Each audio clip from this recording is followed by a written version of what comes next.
ಮಧ್ಯಪ್ರದೇಶದಲ್ಲಿ ಕೆಮ್ಮಿನ ಸಿರಪ್ ದುರಂತ ಪ್ರಕರಣಕ್ಕೆ ಸಂಬಂಧಿಸಿದಂತೆ ನಮ್ಮ ರಾಜ್ಯದಲ್ಲಿ ಕೂಡ ಈ ಬಗ್ಗೆ ಕ್ರಮವನ್ನು ವಹಿಸಲಾಗಿದೆ. ಔಷಧ ಮಾದರಿ ಪರೀಕ್ಷೆಯಲ್ಲಿ ರಾಜ್ಯ ನಂಬರ್ 1 ಇದೆ.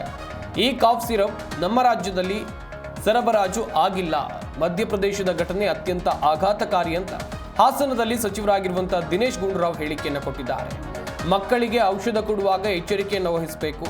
ಸಿರಪ್ ಸೇವಿಸಿ 11 ಮಕ್ಕಳು ಮೃತಪಟ್ಟಿದ್ದಾರೆ. ಈ ಬಗ್ಗೆ ಒಂದು ಮಾರ್ಗಸೂಚಿ ಬಿಡುಗಡೆ ಮಾಡ್ತೇವೆ. ಆರೋಗ್ಯ ಸುರಕ್ಷತೆ ಬಗ್ಗೆ ಯಾರು ಗಮನ ಹರಿಸಿಲ್ಲ.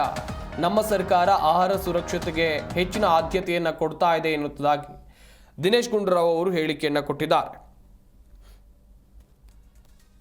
ನಾವು ಈಗ ಒಂದೇನಂತ ಹೇಳಿದ್ರೆ ನಮ್ಮ ಇಲಾಖೆಯಲ್ಲಿ ಈ ಔಷಧಿ ನಿಯಂತ್ರಣ ಇಲಾಖೆ ನಾವು ಬಂದ ಮೇಲೆ ಅದನ್ನು ಚುರುಕುಗೊಳಿಸಿದ್ದೇವೆ ಮತ್ತು ಸಾಕಷ್ಟು ತಪಾಸಣೆಗಳು ಮಾಡಿಸ್ತಾ ಇದ್ದೀವಿ. ಇಡೀ ದೇಶದಲ್ಲಿ ಇವತ್ತು ಅತಿ ಹೆಚ್ಚು ಈ ತರ ಮಾದರಿಗಳನ್ನ ನಾವು ಸಂಗ್ರಹಣೆ ಮಾಡೋದು, ತಪಾಸಣೆ ಪರೀಕ್ಷೆ ಮಾಡುವಂಥದ್ದು ಕರ್ನಾಟಕ ಈಗ ಬಹಳ ಮುಂಚೂಣಿಯಲ್ಲಿದೆ.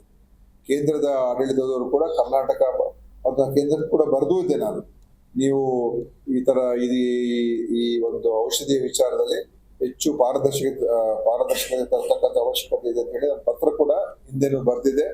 ಮತ್ತು ಈ ವಿಚಾರದಲ್ಲಿ ನಾವೆಲ್ಲರೂ ಹಂಚ್ಕೊಳ್ಬೇಕಾಗ್ತದೆ. ಯಾಕಂದ್ರೆ ಮತ್ತು ಮಾಹಿತಿಗಳನ್ನ ನಾವು ಬೇರೆ ಬೇರೆ ರಾಜ್ಯಗಳ ಜೊತೆ ಹಂಚ್ಕೊಳ್ಬೇಕಾಗ್ತದೆ. ಯಾಕಂದ್ರೆ ತಯಾರಿಕೆ ಮಾಡೋರು ಒಂದ್ ಕಡೆ ಇರ್ತಾರೆ ಮತ್ತು ಸರಬರಾಜು ಆಗೋದು ಇನ್ನೊಂದ್ ಕಡೆ ಇರ್ತದೆ. ಮತ್ತು ಅದ್ರಲ್ಲಿ ಏನಾಗ್ತದೆ, ಇಲ್ಲಿ ಕರ್ನಾಟಕದಲ್ಲಿ ಏನಾದ್ರೂ ಮಾದರಿ ಸರಿ ಇಲ್ಲ ಅಂತ ಗೊತ್ತಾದಾಗ ಇಡೀ ದೇಶಕ್ಕೆ ಗೊತ್ತಾಗ್ಬೇಕು. ಅದೇ ರೀತಿ ಬೇರೆ ಯಾವುದೇ ರಾಜ್ಯದಲ್ಲಿ ಏನೇ ಈ ತರ ಒಂದು ಡ್ರಗ್ಸ್ ಸರಿ ಇಲ್ಲ ಅಂತ ಗೊತ್ತಾದಾಗ ಕಳಪೆ ಅಥವಾ ಕಲಬೆರಕೆ ಆಗಿದೆ ಅಂತ ಅದು ನಮಗೂ ಕೂಡ ಗೊತ್ತಾಗಬೇಕು ಅಂತ ಹೇಳಿ ಒಂದು ವೆಬ್ಸೈಟ್ ಅನ್ನ ಮಾಡಿ, ವೆಬ್ಸೈಟ್ ಮುಖಾಂತರ ಇಡೀ ದೇಶಕ್ಕೆ ಗೊತ್ತಾಗೋದ ರೀತಿಯಲ್ಲಿ ಮಾಡ್ಬೇಕು ಅಂತ ಕೂಡ ಹೇಳಿದ್ದೆ. ಅದು ಒಂದ್ ಕಡೆ. ಇನ್ನೊಂದೇನಂತ ಹೇಳಿದ್ರೆ ಏನಿದೆ ಈ ಕಾಫ್ ಸಿರಪ್, ಇದು ನಮ್ಮಲ್ಲೆಲ್ಲೂ ಸರಬರಾಜು ಆಗಿಲ್ಲ. ಇದು ತಮಿಳುನಾಡು, ಮಧ್ಯಪ್ರದೇಶ, ರಾಜಸ್ಥಾನ, ಒರಿಸ್ಸಾ ಮತ್ತು ಪುದುಚೇರಿ ಆ ಒಂದು ಭಾಗದಲ್ಲಿ ಹೆಚ್ಚು ಅದು ಉಪಯೋಗ ಮಾಡಿರುವಂಥದ್ದು. ಅದರಿಂದ ಇದು ಅತ್ಯಂತ ದುರ್ಘಟನೆ ಆಗಿದೆ.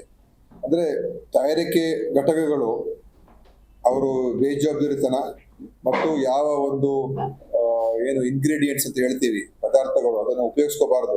ಇದರಲ್ಲಿ ಡೈಎಥಿಲೀನ್ ಗ್ಲೈಕಾಲ್ ಅಂತ ಬರ್ತದೆ, ಅದನ್ನು ಉಪಯೋಗಿಸಿದ್ದಾರೆ. ಅದು ಉಪಯೋಗಿಸಬಾರ್ದಾಗಿತ್ತು ಮತ್ತು ಆ ಪ್ರಮಾಣ ಕೂಡ ಹೆಚ್ಚಿತ್ತು. ಮಕ್ಕಳಿಗೆ ಅದನ್ನು ಕೊಡೋದ್ರಲ್ಲೂ ಕೂಡ ಎಚ್ಚರಿಕೆ ವಹಿಸ್ಬೇಕು ನಾವು. ಅದರಲ್ಲಿ 5 ವರ್ಷಕ್ಕಿಂತ ಕಮ್ಮಿ ಇರುವಂತ ಮಕ್ಕಳಿಗೆ ನಾವು ಈ ಕಾಫ್ ಸಿರಪ್ ಅನ್ನ ಉಪಯೋಗ ಮಾಡೋದ್ರಲ್ಲಿ ಯಾವುದೇ ಕಾಫ್ ಸಿರಪ್ ಉಪಯೋಗ ಮಾಡೋದು ಕೂಡ ಸ್ವಲ್ಪ ಎಚ್ಚರಿಕೆಯನ್ನು ವಹಿಸಬೇಕು. ಜಾಸ್ತಿ ಅವ್ರಿಗೆ ಕೊಡಿಸೋದಕ್ಕೆ ಹೋಗಬಾರ್ದು. ಅದರಿಂದ ಈಗ ನಾವು ನಮ್ಮ ಇಲಾಖೆಯಿಂದ ಕೂಡ ಇವತ್ತು ಒಂದು ಮಾರ್ಗಸೂಚಿ ಅಡ್ವೈಸರಿಯನ್ನು ಕೂಡ ಇದರ ಬಗ್ಗೆ ಬಿಡುಗಡೆ ಮಾಡ್ತಾರೆ. ಇವತ್ತು ಏನು ಯಾವ ರೀತಿಯಾಗಿ ಎಚ್ಚರಿಕೆಯನ್ನು ವಹಿಸ್ಕೊಳ್ಬೇಕು ಅಂತ ಒಂದು ರಾಜ್ಯದಲ್ಲಿ ನಾವು ಈಗ ಒಂದೇನಂತ ಹೇಳಿದ್ರೆ ನಮ್ಮ ಇಲಾಖೆಯಲ್ಲಿ ಈ ಔಷಧಿ ನಿಯಂತ್ರಣ ಇಲಾಖೆ ನಾವು ಬಂದ ಮೇಲೆ ಅದನ್ನು ಚುರುಕುಗೊಳಿಸಿದ್ದೇವೆ ಮತ್ತು ಸಾಕಷ್ಟು ತಪಾಸಣೆಗಳು ಮಾಡಿಸ್ತಾ ಇದ್ದೀವಿ. ಇಡೀ ದೇಶದಲ್ಲಿ ಇವತ್ತು ಅತಿ ಹೆಚ್ಚು ಈ ತರ ಮಾದರಿಗಳನ್ನ ನಾವು ಸಂಗ್ರಹಣೆ ಮಾಡೋದು, ತಪಾಸಣೆ ಪರೀಕ್ಷೆ